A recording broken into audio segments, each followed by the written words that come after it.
So we are around for 25 people already. So I might just gonna start and other people will pop in. A very warm welcome to everyone to today's edition of the Planetary Health Dialogues, which is a regular webinar series organized and facilitated by the Center for Planetary Health Policy. For everyone who might not know the CPHP, we're a Berlin-based think tank working on the nexus of global environmental change and health, and on putting health within planetary boundaries at the top of the political agenda, nationally, but also internationally. My name is Ann-Kathrin von der Haar. I'm working as a research associate at the Center for Planetary Health Policy. And today I have the pleasure to guide you through the next 60 minutes together with my colleague Dorothea, who I will hand over for quickly introducing herself. Yes, hello everyone. Also very glad to be here. My name is Dorothea Baltrux and I work as a research associate at the CPHP. And as the title of today's event suggests, within the next 60 minutes, we want to particularly focus on the pollution crisis, which is, in addition to climate change and biodiversity loss, considered as the third major anthropogenic planetary crisis of our time. And with our event today, we are actually building on the first Planetary Health Dialogue on chemical pollution that took place in February, and provided an overview of the extent, diversity, and also a bit of regulation of the health and environmental impacts of chemical pollution at the national, European, but also the global level. The recording of the previous event can be found on the CPHP's website. I think the link was just posted in the chat, so you can have a look on the previous event as well. And after really focusing on the impacts of chemical pollution last time, today we would like to take a more solution-oriented perspective. And for this, we will particularly concentrate on the legislative efforts of the European Union. And as the legislative term of the European Parliament is coming to an end this year, we will look at which specific procedures have been initiated and implemented in the last 5 years to better regulate chemical pollution on the European level. And additionally, the webinar will give an outlook on where there is still a need for further political action and enforcement for protecting Europeans' health going forward. And to do so, we have a fantastic panel with us today, or fantastic speakers with us. I think you saw them already, and I will introduce them to you in a minute. But first, some final words on today's agenda and housekeeping. As a starter, we will be hearing short inputs from our two speakers, and afterwards, these will be followed by a discussion moderated by my colleague Dorothea. And as we want to make it as interactive and engaging as possible, we really want to invite you to put your questions and comments into the chat box, which you can find below. And we will incorporate these into the discussion as best as we can. And lastly, as a final information, you may have noticed this already. This event will be recorded and the video will also be made available afterwards on the CPHP website. And I think it's enough pre-talk from my side. I'm now very delighted to introduce you to our first speaker, Magnus Löfstedt. I hope I pronounced it well. And we are very happy to have you, as you have 15 years of experience working on the science to policy interface of chemicals regulation. And first, you worked in a more national role for the Danish authorities on several different legislative areas, such as the REACH, and now in the role as chemical experts at the European Environmental Agency. And today, he will provide us an overview of recent EU policy milestones for better regulating and monitoring the health and environmental impacts of chemical pollution. And herewith, I am happy to give the word to you, Magnus. Thank you very much. And good afternoon, everybody. I hope that you can see my screen now. I have been given 10 minutes to tell you something about the regulatory world of chemicals in the EU and also on monitoring and what we have been doing from the EU side recently. It's a really big challenge because there's so much to tell and so little time. So unfortunately, I will have to keep it on the bigger picture here, but I hope I will be able to give you an idea about what's going on at the moment, because there is really a lot of stuff happening. Doesn't move.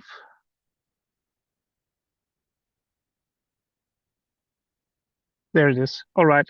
So first of all, there is a lot of legislation at EU level.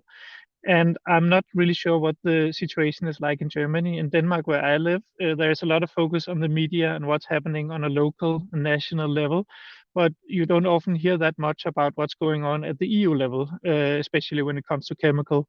But when we are talking chemicals, it's important to understand that all the legislations that we have, they are very much EU harmonized.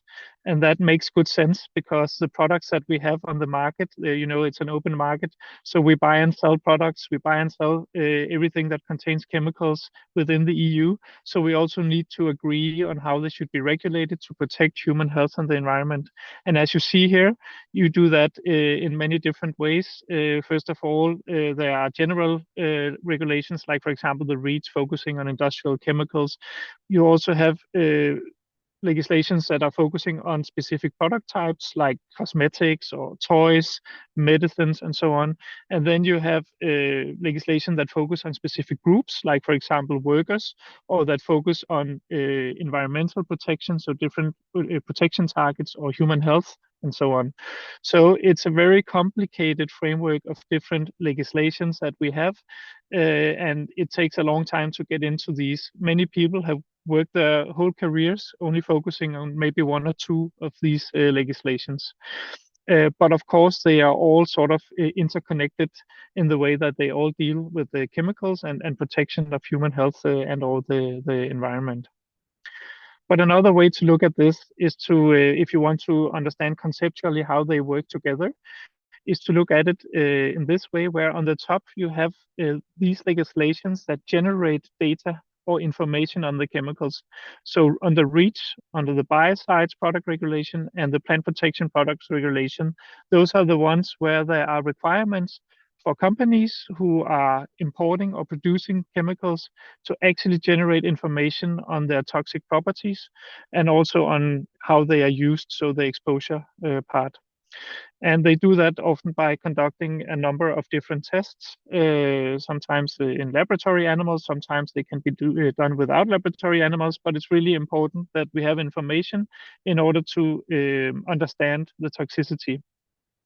And then in the middle, you have the CLP regulation. So this is really key to understand CLP, its classification and labeling. So all this information you have on the chemicals, you use that to decide how toxic are they to human health. That could be, are they carcinogenic? Are they reproductive toxicants? Are they dangerous in the environment? And so on. That's been decided there. And it's, probably seen the pictograms on different chemical products showing, for example, the toxicity or something like that. That's based on the CLP regulation. But in addition to that, CLP is being used by downstream legislation to decide how can these chemicals be used, what is actually allowed. And that's in the bottom of this picture. So, for example, in cosmetics, you're not allowed to use chemicals that are carcinogenic or stuff like that. And it could also be used to prioritize chemicals for discharges into the aquatic environment based on this, on the CLP classification. So this is really how they work together, and it's all interconnected in a quite complicated framework. So what's going on at the moment? You probably all heard about the European Green Deal. So this is really an important landmark that has been introduced by the current Commission in order to improve the system. And I have to say that I personally believe that we already have the most protective system when it comes to chemicals in EU compared to everywhere else in the world. But of course, it's not bulletproof, and there are, of course, things that could be improved, and that's what the Green Deal is attempting to do. And there are a lot of different strategies under the European Green Deal, and a lot of them are linked to chemicals. But the two most, I would say, important ones are the Chemical Strategy for Sustainability, and it's the Zero Pollution Action Plan. So the Zero Pollution Action Plan contains some targets, some 2030 targets, and some 2050 visions. They don't include a lot of activities, but more what do we want to achieve. And I've just included two examples here. So, for example, reduce premature death caused by air pollution by 55%, or reduce pesticide use by 50%. From the EA, we have already developed a zero pollution monitoring assessment. I included the link here at the bottom, and this is actually a way where we are tracking progress towards these targets. And for some of the targets, we are on track, but for many of them, we are currently not on track to meet the 2030 targets, which indicates that more needs to be done in order to reach those targets. You can see them on our webpage. If we then turn to the Chemical Strategy for Sustainability, it contains a lot of activities, but not that many targets. So this is more an operational, I would say, way of looking at it. And as you see here, for example, there's an activity that we should phase out PFAS, that we should account for cocktail effect of chemicals, and a lot of different important areas, I would say. And these are being, the way that these are being achieved is by introducing them in a number of different legislations. I'll come to that later. And here from the EEA and ECHA side, we're working together on developing a CSS indicator framework, which will be published next month. So look out for that. And it will be comparable to the one that we already have for zero pollution, that you will be able to track the progress and see how we are doing moving forward with all the different legislations that are being amended based on the Chemical Strategy for Sustainability. And speaking about revision of regulations and directives, there has been a lot of work during this Commission's lifetime. I mean, these are just some examples, and really each of these contains a lot of stuff. So just mentioning some examples, the CLP regulation. We have gotten new hazard classes for endocrine disrupting substances, for PBT and PMT substances also. These are really important. The PBT substances are the ones who have the potential to accumulate in our food sources, and thereby we could get them, for example, through polluted fish or meat and stuff like that. And PMT are the substances that have the potential to pollute our drinking water sources. So these are also really important to restrict. There's been a revision of the Industrial Emission Directive, giving a much higher focus on emissions of toxic chemicals from industrial processes. The Water Framework Directive, we have addition of quite a lot of new substances with concentration limits on how much you can actually have in surface waters. For example, we have included 24 different PFAS compounds now. Before we only had one. Revision of the Urban Wastewater Treatment Directive, again a focus on PFAS, but also on microplast. Revision of the Ambient Air Water Quality Directive, where we have new standards for pollutants in air. And then, of course, you've probably heard about the universal PFAS restriction that has been submitted under REACH and is currently under discussion. There is also a proposal for a new soil monitoring and resilience directive, which will again try to ensure that we can achieve the targets that we have in the zero pollution ambition. The drinking water directive have been revised, which means that we will now have a new procedure on how to evaluate chemicals that are used in all these building materials that get in contact with our drinking water. It also includes a sum value for total PFAS, how much PFAS there can be in our drinking water. And then there is a really interesting proposal for new regulations. It's actually 3 different regulations on one substance, one assessment. So one of them will establish a common data platform. Actually, all the information now available on chemicals from the different EU agencies, so ECHA, EMA, EEA, and EFSA, will be included on one web page, so it will be much easier to get the information on the individual substances. And there's also an idea here to establish an early warning system for identification of new risks, which will shorten the reaction time from you have new scientific evidence until the authorities can react on that and introduce measures to reduce the risk. This is a proposal, of course, and you know, some of these activities I mentioned here have not been adopted yet, but they are in process. And then, of course, you probably also heard that there was also a plan to revise REACH, but this one has been postponed. They didn't make that in time for this commission. And then the final slide from my side is to mention that in order to achieve a good regulation of chemicals, it is absolutely necessary that we have good knowledge. And here we have PARC. So this is a new partnership on research, including 200 partners, 3 agencies, both research organizations and agencies. There's also a good participation from Germany on this. And it's 400 million euro partnership over 7 years. So this will fill a lot of the data gaps that we have on chemicals, and hopefully we will be able to use this knowledge to increase the protection level on the European level. But of course, it will take time because there is a time lag from research until you actually get to regulate and you have sufficient evidence to regulate chemicals. That's all from my side for this very quick overview. So I hope that it was interesting, and otherwise you feel free to ask questions in the chat as mentioned earlier. Thank you very much.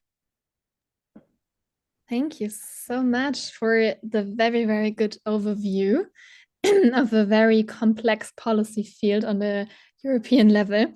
And I would totally agree with you. In Germany, it's also the case that you have the national and local regulations way more in the media than the European one. So thank you very much for this. And as you said, if you have any particular questions or comments to the first input already, please feel free to already address them in the chat box. And next, we will continue with our second and also last speaker of today. And I'm very, very pleased to introduce you to Alexander Katterbau, who has also more than 16 years of experience working on chemical policy on the European, but also on the international level. And she is a trained political scientist and social psychologist, has a degree in journalism, and is the co-founder and co-director of Health and Environment Justice Support International, a short HEY support, that aims to achieve a healthy environment and environmental justice on a global, regional, and also on a national level. And today she will provide an overview of key policy areas for chemical regulation and what the next European Commission should prioritize to address areas that are still insufficiently regulated. And I'm very happy to now hand over to you, Alexandra. Thank you very much for this kind introduction, and thank you to CPHP for having me today. I'm also trying to share my screen. I hope it works. Great.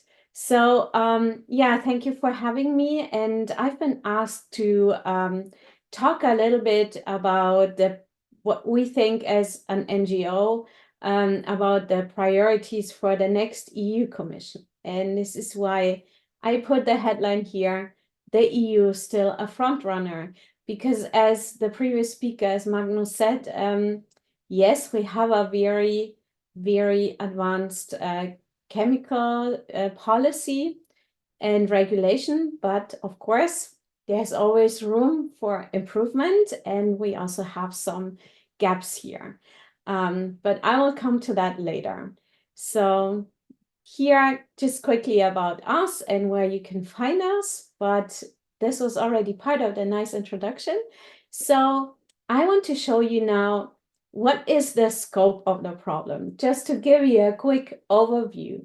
Yes, we have a lot of regulations, but on the right-hand side, in this yellow part, you can see there are 350,000 chemicals on the market.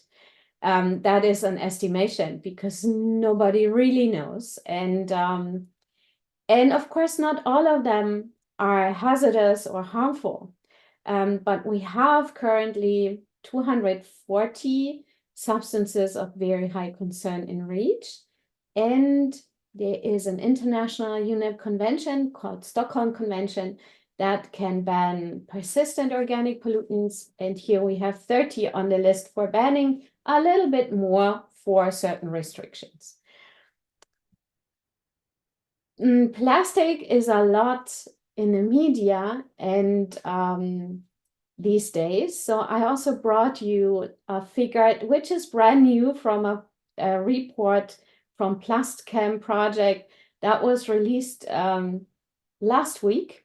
So very recent numbers. So here you can see that there's an estimation of more than 16,000 plastic chemicals. And this red part is proven hazardous chemicals. That this orange part is like chemicals that are less hazardous.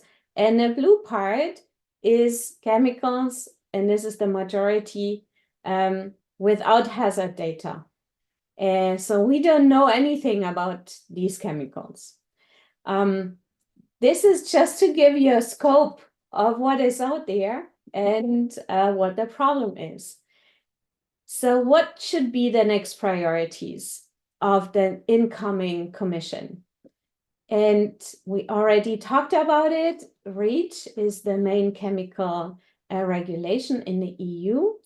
And REACH is, I think, 15 years old and needs update because it worked, but it didn't fulfill all the promises so far.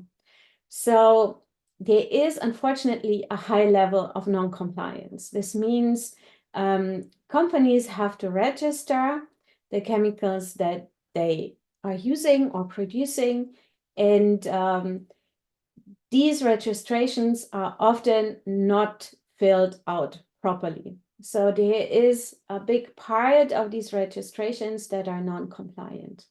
And this has to change because this is the case for a long time already. And then standard information requirements for registration also needs to be improved. So there is an attempt now to register polymers that should also speed up a little bit and continue in the process. So instead of no data, no market, which was the slogan of the REACH regulation, we can say at the moment it is more no data, no problem. So what we need is fines for companies that do not comply with the registration. And this is just one example. Another example of what we really need from the incoming commission is we need a revision of this REACH legislation.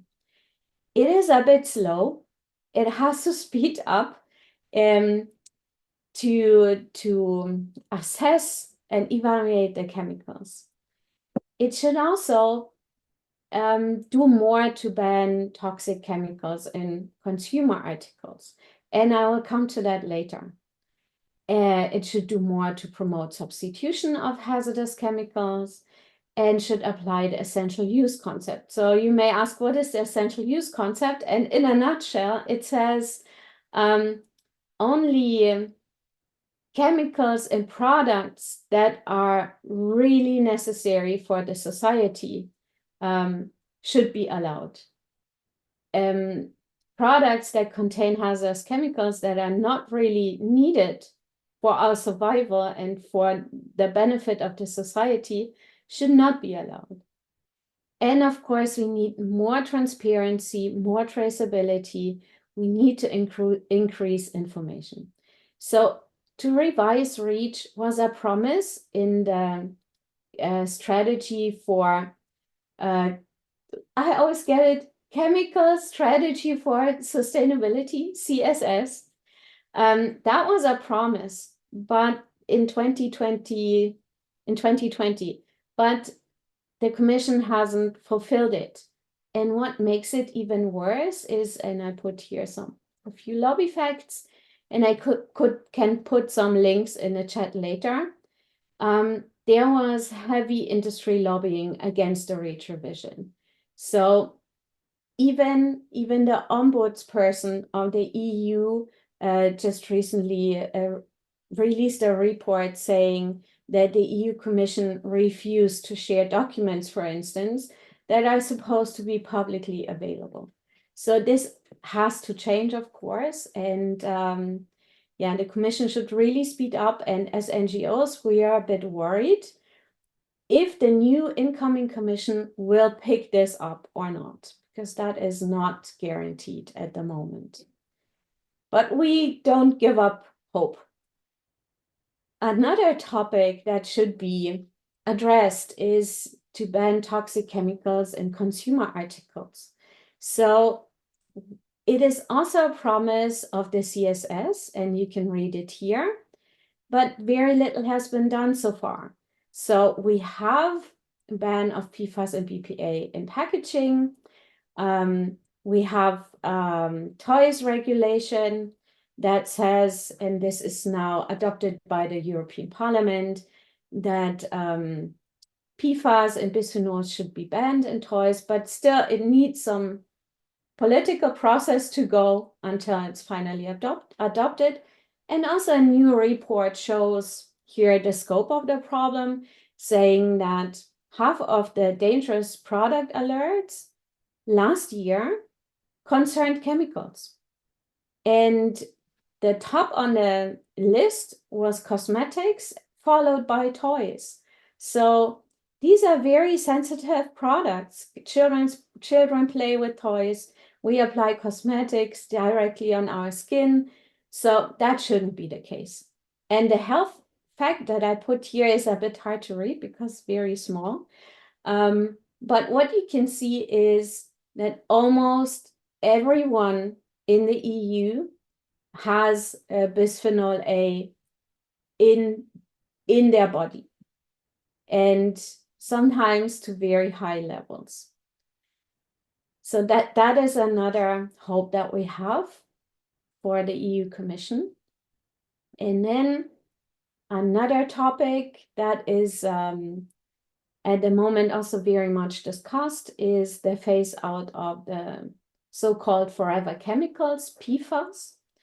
On this map, you see where PFAS contamination in Europe has been confirmed, which is known, and the blue ones are presumptive contaminations. So you see it's everywhere.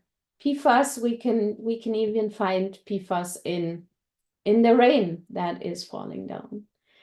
And there is a proposal where Germany is also one of the proponents for universal restriction of PFAS. And this is hopefully successful, and we hope that PFAS in many different sectors and products will be banned, because what is the problem with PFAS is they are persistent. So they stay more or less forever in the environment. They do not go away. And here in this health fact posted, you see this is a study by Greta Goldman saying that the human exposure to PFAS has estimated cost of 52 to 84 billion euros annually, just the health cost. And we're not talking about remediation or monitoring or whatsoever.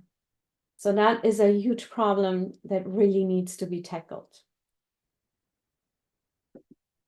And the last example that I want to give you, and I could, I could have like a much longer list, but I picked just a few ones. And this is also a promise in the CSS. So there was a promise to stop the exports of EU-banned chemicals to third countries. And this fact posted says how much the EU EU companies are exporting to countries that often have no means, are not equipped to deal with these chemicals. So there's often no good chemical management and no good awareness raising or capacity building. This concerns pesticides and industrial chemicals. And among the exported ones are like really bad ones like paraquat or nonylphenol, ethoxylates. So this shouldn't be the case. And when you talk to people, you often hear, yeah, that is not okay. We shouldn't do it. It's the same people everywhere in the world. If it affects the health of someone in Germany, it affects the health of someone in Sri Lanka. So there is a concrete proposal also by NGOs how this could be done. And it should be really done quickly by the Commission, in my opinion, because we are putting people at risk knowingly. And this is not okay. So these were the main topics that I wanted to touch upon. We have a website that may be interesting for you where we cover more and more political processes in the EU concerning chemicals. And if you want, you can have a look and you may ask yourself, what can I do? There's something you can do immediately after this webinar. There are 2 petitions, one on the PFAS ban and one on a PVC ban. And yeah, this is what you can do right away. And with this, I thank you very much. And I'm happy to answer questions and looking forward to the discussion. Thank you. Thank you so much, Alexandra, for your list of selected examples of insufficient regulation and or monitoring on the EU level. And if you have any questions or comments to the inputs you have heard, feel free again to post them in the chat box. We will try to incorporate them. And at this point, we will move right into the further conversation and discussion with our speakers. And for this, I am happy to hand over to my colleague Dorothea, who will be moderating the second part of today's event. Great. All right. Yes, thank you so much also from my side. 2 really, really interesting presentations, I think, and we got a very good overview, I think, about what is happening already and also what should or could happen in the next commission. And we already have a few questions in the chat. Please keep them coming and also feel free to direct them either to one of the speakers or also to both of them, depending on what you want to ask. Yes, we've got a few in the chat already. First from Antonia Reilen from ChemTrust, someone we know very well. And I think these 2 questions are from Magnus. So the first one is, what types of data do you expect to get from the PARC project that you talked about to get more data? Hazard data that could be used to support specific regulatory measures? That's the first question. I think we'll go to the second one maybe after, or do you want to answer them both at the same time? No, it works best with my brain if I get one at the time. So Right. I think we'll do it that way. No, I think, PARC is a really huge program. So we are going to get a lot of different data on that. So I think, from my perspective, we'll get a lot of data on human biomonitoring. I mean, we don't have an EU program on human biomonitoring. It's been there are some countries that have specific national programs. I know Germany has one, but at EU level we don't have that. So we'll get actually measured concentrations of priority substances in people's blood and urine. So, for example, the graph that Alexandra showed on bisphenol A, will get new data on that, but we'll also get on a lot of different substances. So that's really important to understand if we need to do more on these substances. We'll also get a lot of environmental monitoring, and here I think, for example, the new techniques for non-target screening are really important, because you can then look for thousands of chemicals instead of measuring one at the time, which will give us a more complete picture of what we find out there, and also will perhaps give us a reality check if the substances that we have been focusing on from the authority side are indeed the most important ones. So that's really something. And then of course we'll get hazard data for substances, because they'll do a lot of testing, also develop a lot of new methods. For example, for immunotoxicity and neurotoxicity, those are two toxicological endpoints where we really lack good information on chemicals, because we don't have the methods that are good to really test chemicals for those effects. Great, thank you. And then the second question from Antonia is more about REACH. And again, I think it's mainly for you, Magnus, but Alexandra, obviously feel free to answer that as well. How do you see the future of the restrictions in product legislation compared to restrictions under REACH? Lately, we have seen a proposed measure on bisphenols in food contact materials, and there might be bans of PFAS in toys. Alexandra, you talked about that, but originally it was foreseen that REACH would take care of this. Yes, I don't know if you're able to answer that, either of you. I mean, I just very brief. I think, REACH is a more generic regulation, so it can cover broadly lots of different use categories, whereas the more targeted product legislations can, of course, be tailor-made to look at a specific use. But the way it's being done currently at the EU level is that usually the authorities are making a risk management option analysis. When they have identified that a chemical needs to be regulated, then they look also at how can we most efficiently achieve a higher protection level. And sometimes it's through a more generic ban, sometimes it's through a more targeted restriction in a specific area. If you have like 98% of the exposure coming from cosmetics, maybe it's better to do something there than making a REACH restriction. So those are the discussions that are being had at EU level to decide what is the best way to address a chemical of concern. Right, that makes sense. Brilliant. I think that answers that question as well. And the third one from Sonja Rossmann, I think might be for you as well. So she's first of all thanking you for the interesting overview. And her question regards EU regulation, which chemicals are coming into EU countries from outside the EU? So the vice versa than what Alexandra was talking about.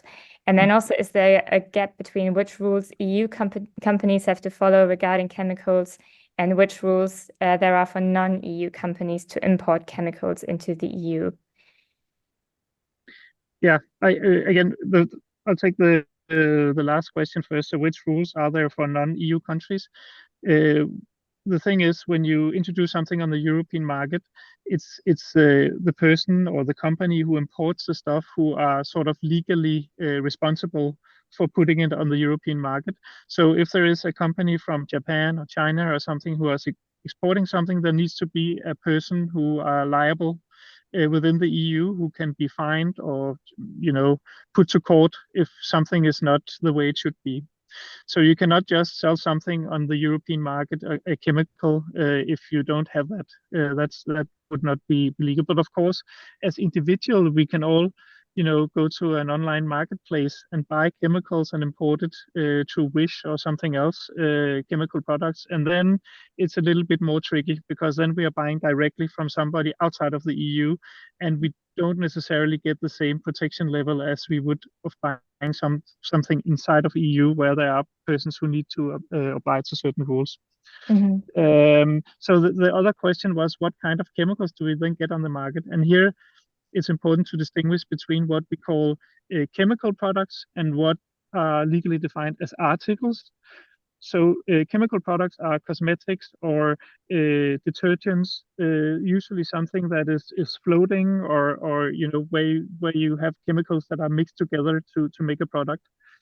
Articles are could be computers or chairs or textiles or something that has a given shape. And for articles, actually, you don't have the same level of information on the chemicals that you import. Because that would be very difficult to achieve because they are made up of a lot of different chemicals. This is one of the areas where we lack information. Another area was, I think, mentioned by Alexandra, is the polymers. So we have a lot of information about smaller chemicals, monomers that are entering the market, but the larger chemical compounds, the polymers, we don't have the same degree of information. Originally, this was made because when a chemical reaches a certain size, it is not considered to be taken into the body. But of course, larger chemicals can also be degraded into smaller ones. And that's also one of the things that were highlighted in the chemical strategy for sustainability, that we should have a better overview on the polymers coming into the European market. So those are two areas where we perhaps lack some information. Yeah, great, thank you. That makes sense. Alexandra, anything you want to add before we jump to the next question? No, I mean, on the question about the level playing field, I think this was more the intention of the question. It is, of course, so that everyone also has to register if the product contains substances of very high concern to the SCIP database, which is a database where all products and articles are being need to be notified and SVHCs that they contain, and consumers have the right to know, so they can ask the retailers if this product that they want to buy contains SVHCs. So often in practice, it's very difficult to get an answer because the retailers don't know. And this database was established mainly for recyclers, but also for consumers. It is a good approach, but the one thing that is missing is the product identifier, which means you can look for a t-shirt of a certain company, but you will never know if the t-shirt that you are wearing or you want to buy contains this and that. So this product identifier would be very much needed to make it useful also for waste handlers and recyclers, because they also need to know this actual product that they have, how they have to treat it. So, but this would apply like to everyone, inside, outside, everything that is coming on the EU market. Great, thank you. Then we have another question from Magnus about the PARC project. Are you establishing new blood or urine thresholds under PARC to strengthen consumer rights? The question is, yes, they are doing that. I don't think the purpose is to for the consumer rights. It's more to make an assessment of the exposure. Is it too high? Because just knowing how much we have in our urine or in our blood doesn't mean that there is a risk. We also need to know the safe threshold levels, and it's something that they are working on, establishing both the methodology for deriving these limit values, but also deriving limit values for prioritized substances. But I mean, these limit values do not have the same status as the limit values that are derived by authorities because they are derived by, you could say, a research partnership. But nevertheless, I think this is the best estimates that we can currently get when trying to compare the measurements in blood and urine with something that says something about the risk. All right, thank you. And with that, I think we already touched a bit on the role of research, obviously also on health research, when it comes to the impacts that chemicals have on our health. And maybe a question first to Alexandra, because you already mentioned a few, the health costs of chemical pollutions. That was on one of your slides. I think a lot of our audience will have a health background. So what role do you see for the health sector in this policy field? Maybe apart from research, or also in addition to the research that's already been touched on?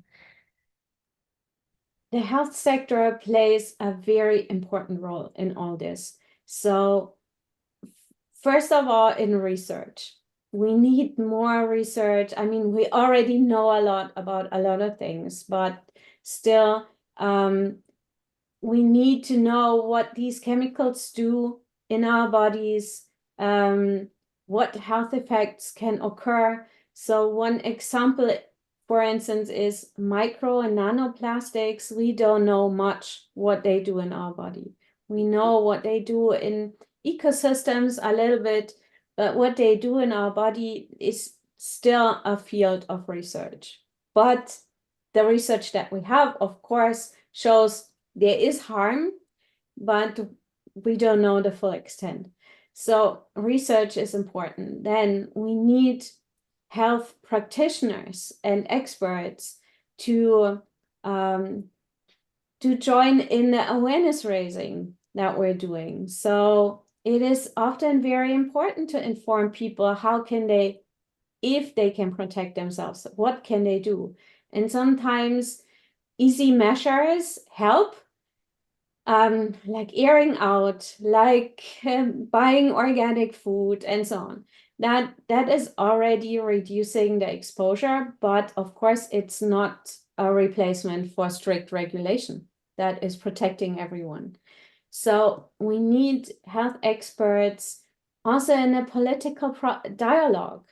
They are the experts who can really talk about health effects and how people are suffering, actually, because that is often forgotten.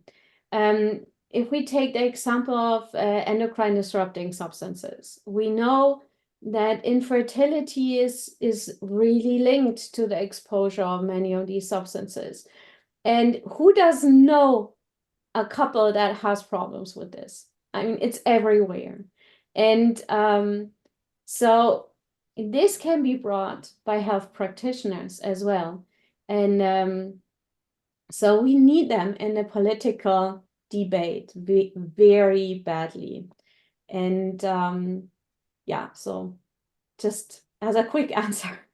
Yes, thank you. No, I think that answers this very well. I mean, the other thing that I was thinking about was obviously the health sector is also a consumer of a lot of the products that you mentioned. Magnus, in your slides, you also, where you had all the different policy initiatives, there were also some on medical products, medicinal products, for example, that are also regulated in specific ways, but some of them are also affected by these other regulations. So, or if we think about hospitals also buy textiles, they buy food, they buy, you know, all these different consumer products that you mentioned as well. Magnus, do you see a different role for the health sector as well, in addition to what Alexandra said? Do you work with, for example, public health institutes as well on some of these topics? Not currently, no, but I have been in my past. I think, from my perspective, I agree very much with what Alexandra said. But it's an old discussion on prevention versus treatment. So, I mean, what we really want to do is to prevent chemical-induced sickness.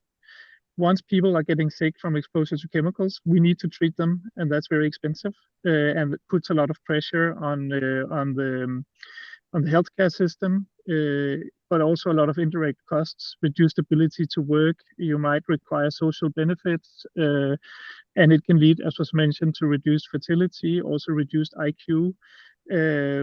And not only for the more severe effects like carcinogenicity, but also something like skin allergy. Since around 20% of our population has skin allergy, which can have high cost also to society.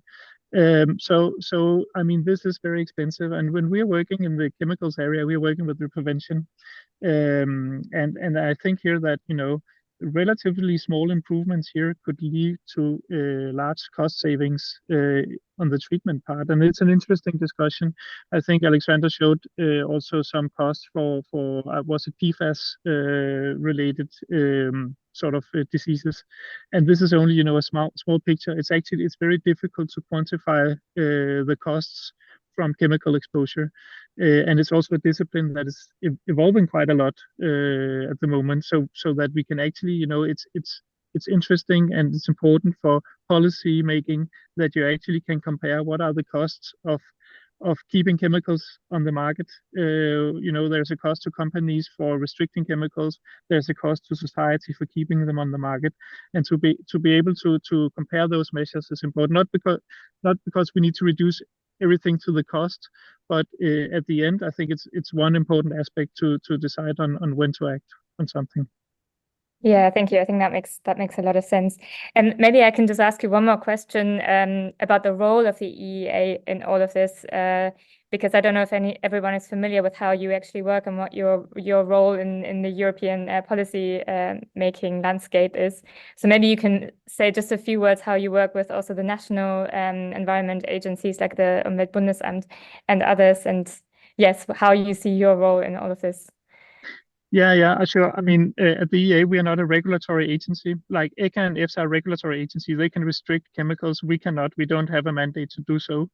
And we are not developing policies. That's the Commission's role. So we are more in a role of generating and synthesizing knowledge and putting that into a form that can be digested by decision makers. So we are collecting information from all the member countries on occurrence of chemicals, and then we are evaluating the state of the environment, which could then be used by policy makers to look into where do we need to act. So in a way, you could say we have the role between the scientific community and the policy area. And also we are a network institution, so we have this IONET where we work closely together with the different member states, also with Germany, to share knowledge and share data. Great, thank you. I think that's really important to understand, yes, how all this puzzle works together on the EU level, because again, I think it's rarely in the focus of our attention. We have a few more minutes left, so if you have any questions, everyone in the audience for our speakers, then do post them now before we come to the end. I had one more question for you, Alexandra. You already said a bit what you want to see from the next commission. I think we saw just how complex and how complicated this field is, also with everything else that's going on at European level. With the EU elections, we don't know how the next commission, how the next parliament is going to look like. But if we were to meet again in 5 years, what would you have, expect to see or want to see? You've said a lot about what you want to see, but maybe also what you expect to see.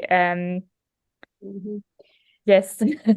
So, looking at the current polls and the current governments that we have in the EU and the polls for the EU election, I'm afraid that we would have a shift towards conservative parties, and also in terms of commissioners in the new commission. And the Conservative Party, and not to talk about right wing, so let's stick to conservative liberal parties. It's not very much in their tradition to be very environment focused or health focused. As we all know, they look more into the economy.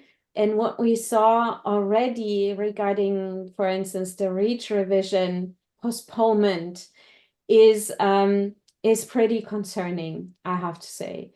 So I can post this in the chat. There's a very good recent article about how these lobbying tactics work. And we also had a recent example from Germany trying to block the supply chain regulation on EU level. That is, of course, not very promising, to say it in the most neutral way I can say it. And so we we keep on pushing. And what I hope to see in 5 years is definitely a good REACH revision, because as far as we know, a lot of this is already ready, but is stuck somewhere. And then for me, the lowest hanging fruit are the EU exports of banned chemicals. I think that could be done quickly. Then in general, I want to see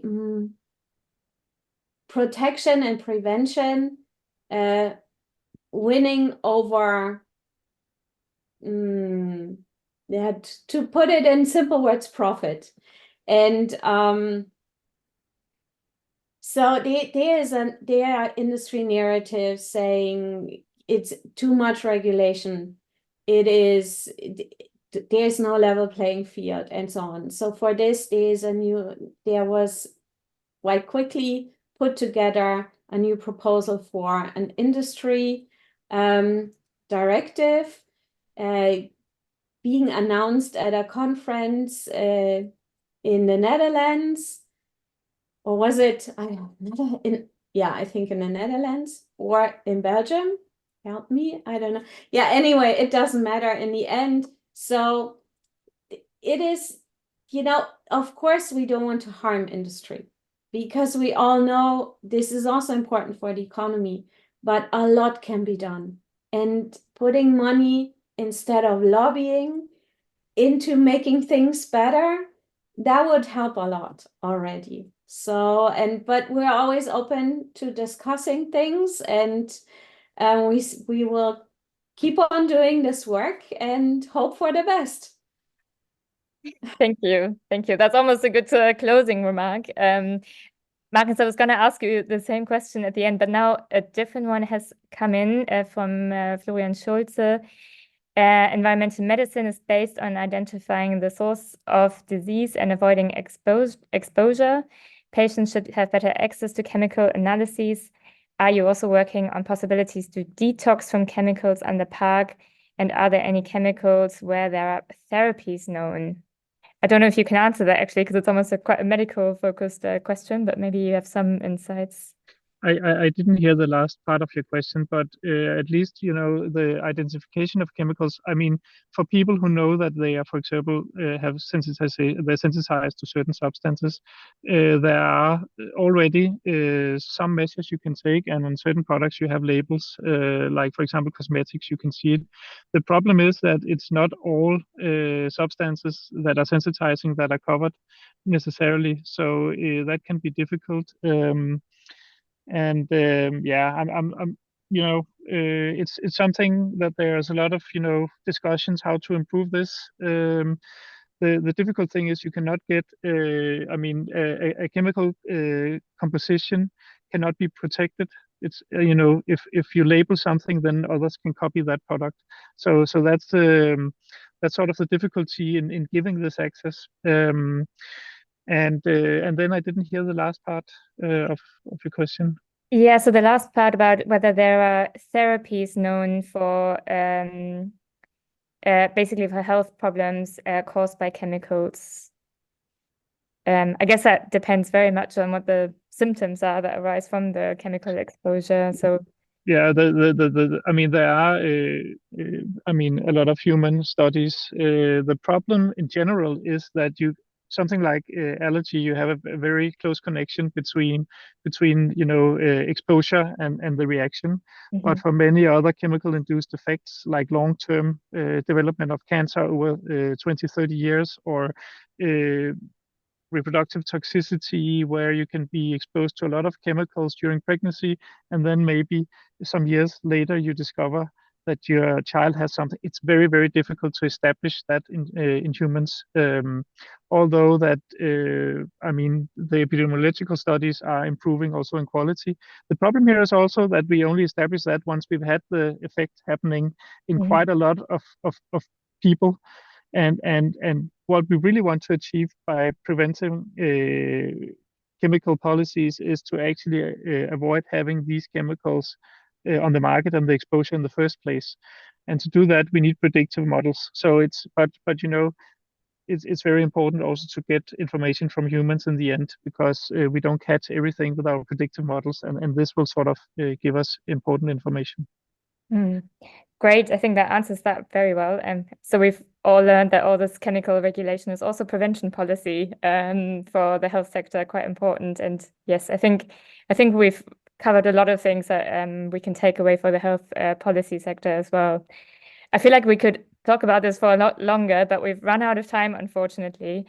So I would like to, first of all, thank you both for sharing your expertise with us. I think you gave us an excellent overview of both the current policy field, understanding all these complex regulations on the European level, and also the priorities for the next Commission, at least from an NGO perspective. And I would like to thank the audience for taking part, listening to our webinar, for your questions. I think we had an excellent discussion, and I hope we can, this is not the last time we speak about this subject, I'm very sure. And I can also say we will have another Planetary Health Dialogue in May. We don't have a date yet, but I can already say that we will focus there on the World Health Assembly. So looking more at the global level. Today we've been more on the EU level, and then we go a bit more global. And more information on that will follow very shortly. If you subscribe to our newsletter, then you'll get all the information. So with that, thank you very much. Really enjoyed this hour with all of you, and have a good afternoon.